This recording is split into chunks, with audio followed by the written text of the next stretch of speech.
Durant l'ère des impitoyables défenses, ce n'est pas de joueurs dont les QB ont besoin, mais de guerriers, armés jusqu'aux dents.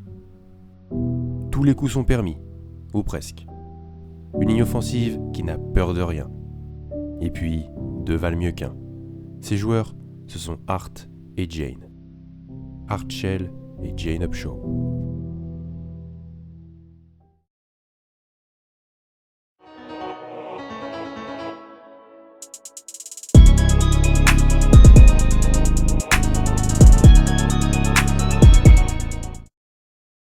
Elle est probablement la meilleure ligne offensive de l'histoire.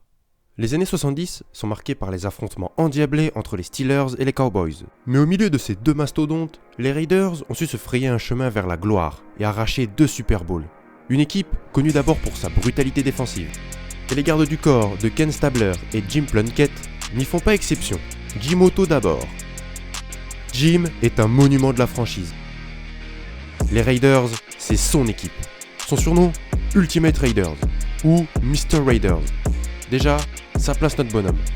Leader coriace et dévoué, en 10 ans en AFL, il est sélectionné 10 fois dans l'équipe de l'année et 9 fois au AFL All-Star Game.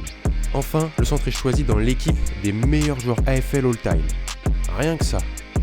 A ses côtés, Jane Upshaw puis Art Shell débarquent dans la baie.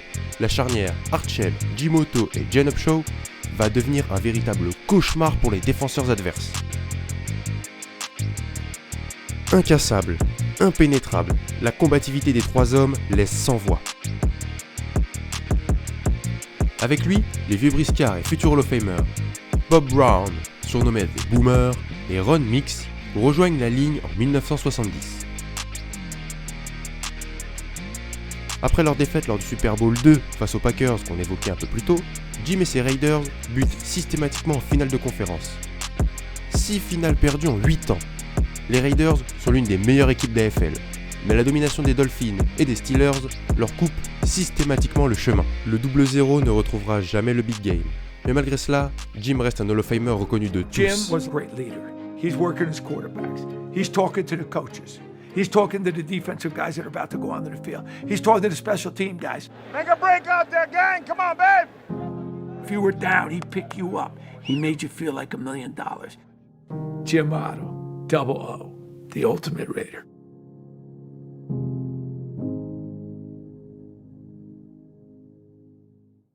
Il prend sa retraite en 1974 et laisse derrière lui une ligne offensive entre de bonnes mains. La charnière Art Shell et Jane Upshaw est toujours aussi terrifiante.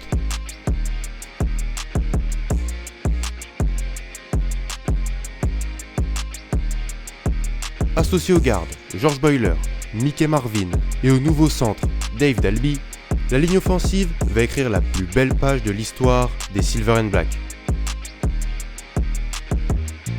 Lors du Super Bowl 11, Art Shell nous sort ce qui est certainement le meilleur match de sa carrière. La ligne offensive croque littéralement les mangeurs d'hommes violets venus du Minnesota.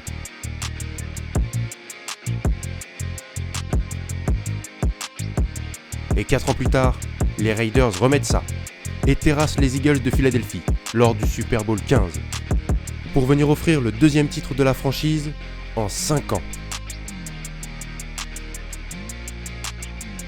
6 fois et 8 fois Pro Bowler, puis Hall of Famer, Jane et Art sont nommés dans l'équipe type de la décennie 70.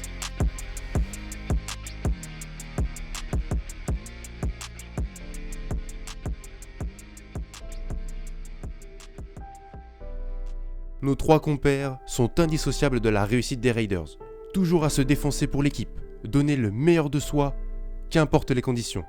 Un sens du devoir et du sacrifice rarement vu sur un terrain. Art Shell se reconvertit en head coach des Raiders.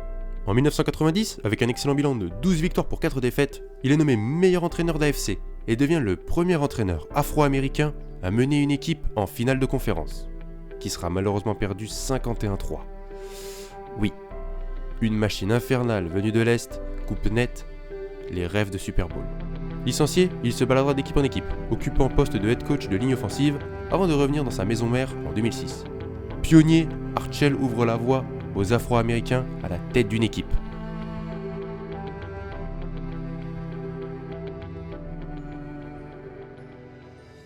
Jane Upshaw, lui, va poursuivre son objectif de remettre la NFLPA, la National Football League Player Association, entre les mains des joueurs.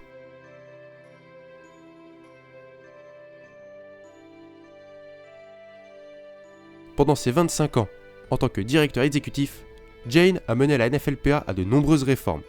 Convention collective de travail, création d'une free agency de manière à rendre les joueurs plus libres, grève, plan retraite pour les joueurs, remboursement des frais de santé, création d'une licence et de revenus liés à l'image des joueurs.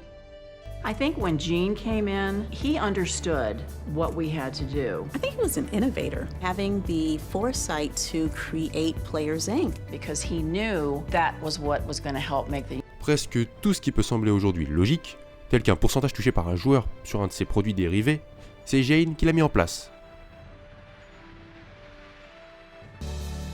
He brought football into the modern era. He certainly enriched every player's life like no one ever has. Mais un soir, il est pris de douleurs et d'atroces maux de ventre. Arrivé aux urgences, le numéro 63 se voit diagnostiquer un cancer du pancréas. Et il décédera 3 jours après, à l'âge de 63 ans. Foudroyé par la maladie, il laisse derrière lui un héritage considérable. He was probably somebody who appeared invincible. Une carrière de joueur et un travail immense, accompli au sein de la Ligue pour faire valoir les droits des joueurs. 2 hommes inséparables du terrain et 2 pionniers inséparables de l'histoire.